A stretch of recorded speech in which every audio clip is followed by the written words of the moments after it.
boqorkii Qadar iyo Samiira. Haddii aad wax haysato, macnaheedu maaha inaad nolosha wax walba haysato. Haddii aadan wax haysanna, macnaheedu maaha inaad waxba haysan, ee wax dadka kale ka dhiman ayaad haysataa. Inaad naftaada ku kalsoonaataa mar walba waa qayb ka mid ah guusha. Inaad aamustaana waa xabsi naftaada aad uga dhigtay ciqaab adigoon filayn. Mararka qaar noloshu waa mid sakin isku beddesha, kaana dhigta qofka ugu nasiibka badan leh dunidan. Qisadan waxay dhex martay boqorkii Qadar iyo Samiira. Qisadan waxay dhex martay boqor ka tirsanaa boqoradii Qadar iyo gabadh lagu magacaabo Samiira. Boqorkii ayaa maalin safar u baxay, wuxuuna aaday dugsi ka mid ah dugsiyada dalkiisa ku yaal. Waxa uu u tegay boqorkii maamulaha dugsiga, wuxuuna ku yidhi, iskugu wada yeedh ardaydaada dhammaan. Ardaydii wuu iskugu wada yeedhay maamulihii, wayna isku wada timid.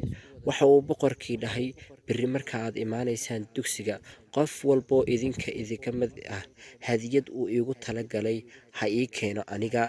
Ardaydii haye ayay wada dhaheen. Ardayda waxaa ka mid ahayd gabadh lagu magacaabo Samiira. Xaafadoodu waa sabool, wax hantiya iyo wax maala mid toona ma haystaan. Samiira waxay iskuulka ka baxday iyadoo oo fikiraysa oo leh, mana awoodid hadiyad qaaliya ood boqorka u xidho, mana awoodid wax kalood u xidho, talow maxaad samaysaa? Samiira iyadoo yaaban oo garan la arrinka meel ay u qaadaba ayaa waxay ka baxday dugsigii. Samiira waxaa ka soo horbaxay duq waayeel ah. Kadib markii ay iswaraysteen duqdii waayeelkayd ayaa ku tiri Samiira, maxaa kugu dhacay? U sheegtay arrinka ku dhacay. Kadib markii ay u sheegtay arrinka ku dhacay, waxay duqdii waayeelkahayd ku tiri, i dhegeyso, anigaa kula talinaya, taladeedana sida aan kuu siiyo u qaado.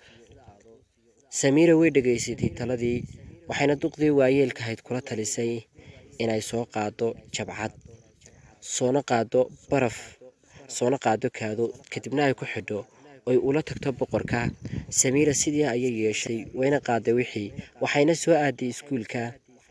Kadib marka ay timid ay ardaydii dhammaan isku wada yimaadeen ee hadiyadihii guddoonsiiya boqorka, ayaa waxaa soo hadhay Samiira keentay ee u keentay boqorka.